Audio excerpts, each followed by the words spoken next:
Since October 7th, 2023, Israel has been fighting not just a defensive, multi-front war.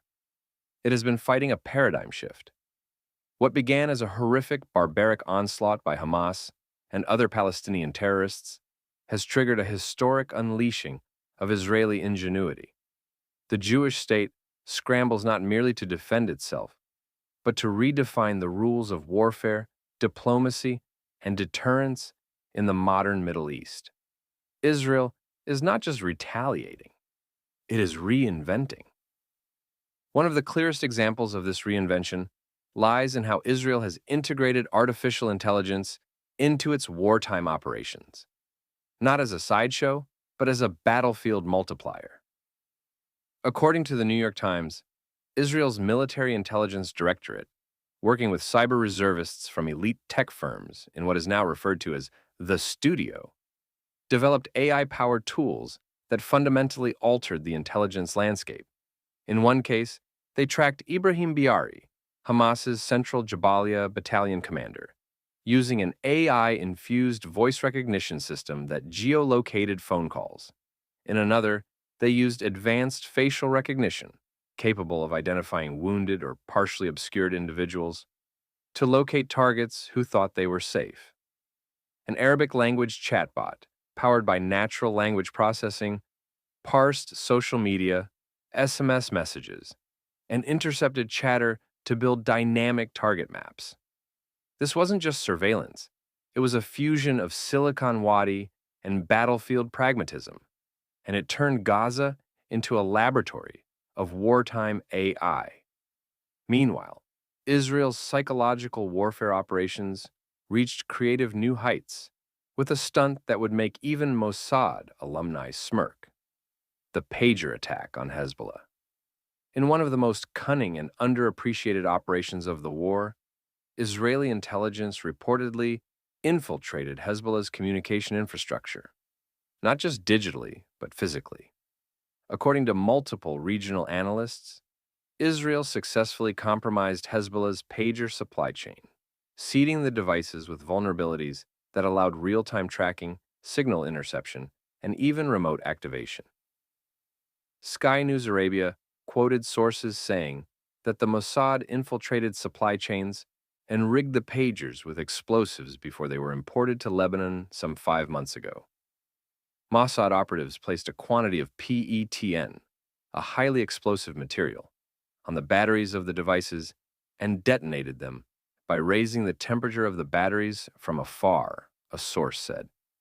On September 17th, 2024, thousands of these pagers exploded in a coordinated attack, primarily in areas with a strong Hezbollah presence.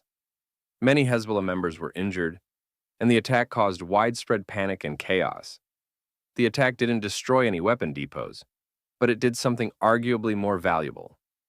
It exposed Hezbollah's vulnerability, injured some 3,000 of the terror group's operatives, frayed their command chain, and reminded every operative from Beirut to Baalbek that the Israelis are not just watching closely, they're on the inside.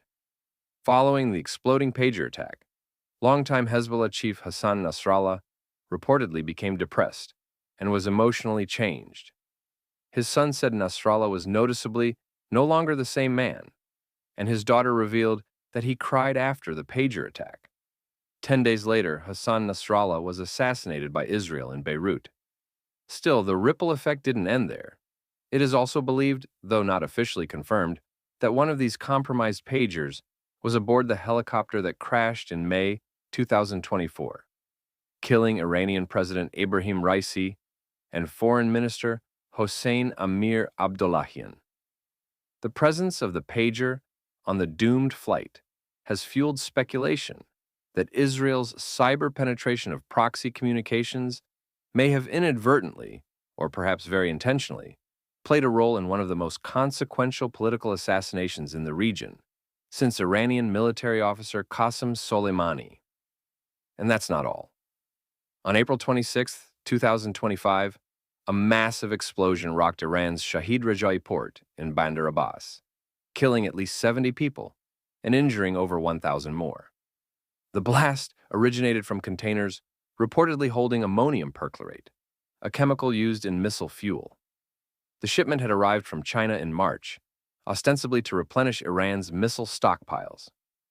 While Iranian authorities attributed the explosion to negligence and mishandling of hazardous materials, the incident's timing and nature have led to speculation about possible sabotage, though no definitive evidence has been presented to support this claim.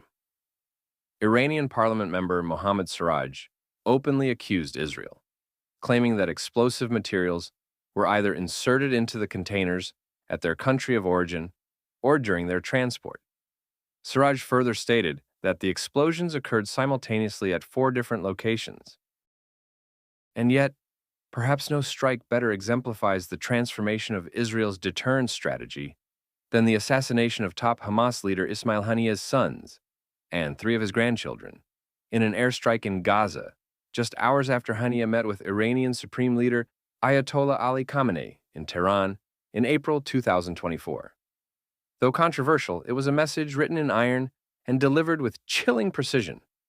If you kiss the ring of Iran, we will cut the hand. This wasn't just personal.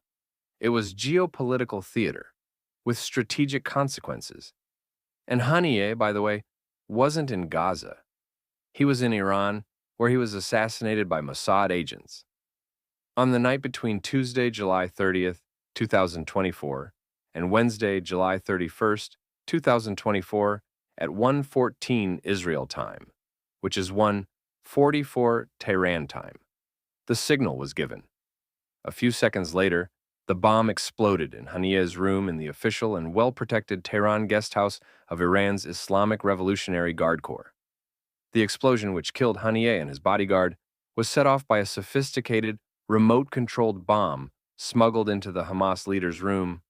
The way the bomb was buried, the angle, and where Haniyeh was in the room, the outcome was inevitable.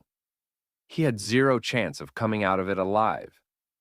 Middle Eastern officials said the bomb was planted there roughly 2 months prior to the incident, and that the blast's precision required months of planning, extensive surveillance, and even artificial intelligence.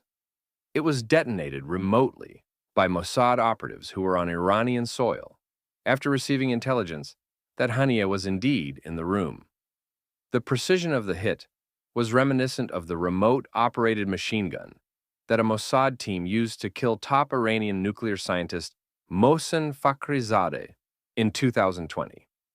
There was also Stuxnet, a malicious computer bug developed by the Israelis and Americans that caused substantial damage to Iran's nuclear program. And perhaps most astonishing of all, many of Israel's once groundbreaking inventions, technologies that once stunned the world, have now become almost basic in the Israeli arsenal.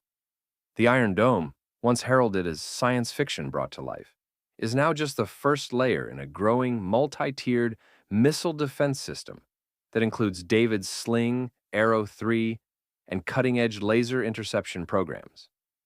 In any other country, these would be the crown jewels. In Israel, they are now the floor, not the ceiling. What was once revolutionary is now routine, as Israeli innovation accelerates at a pace that leaves even allies struggling to keep up. But Israeli ingenuity isn't just about striking smarter or deeper. It's also about shifting tectonic plates. As Iran's proxies, Hamas, Palestinian Islamic Jihad, Hezbollah, the Houthis, and others, become increasingly reckless, Arab nations that had once been cautious about warming relations with Israel are beginning to reevaluate. The Abraham Accords, which brought Israel into a formal alliance with the United Arab Emirates, Bahrain, Morocco, and Sudan, are no longer just diplomatic novelties. They are slowly becoming regional anchors of stability. And Iran, despite its boasts, is looking increasingly like the erratic outsider.